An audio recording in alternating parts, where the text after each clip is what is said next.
Hi everyone, welcome back to my channel. So today I'll be going through PSLE 2024 question number 18. So a magnet R is hung on a string as shown in diagram 1. In diagram 2, the magnet R turns in the direction as shown when two other magnets are moved towards it at the same time. So these two magnets are moving towards as indicated by this arrow, but the reaction coming out from the magnet R is turning in this way. So you can think of it as turning this direction. I would say that it is anti-clockwise. Okay, so it means that it moves against the clock. Normally the clock will move in this manner, right? So it's moving anti-clockwise against the direction of the clock. So you can see that this part is going in, this part is coming out.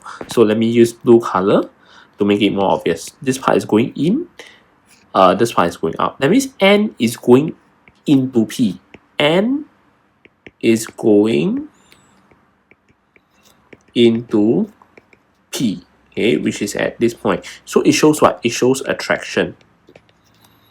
Okay, so with that, you probably know that this part is south, because north and south, they will attract each other.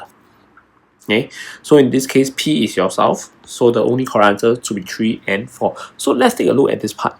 Okay, this part is S, right, and is moving away from each other. Okay, so S is moving away from Q. Okay, moving away. So it shows you that it is repulsion.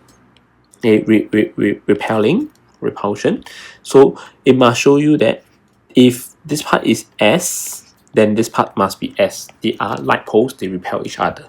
So the only correct answer is 4. Okay, so for this question, a lot of people make the mistakes of thinking that this arrow moving in, it means that it is attraction.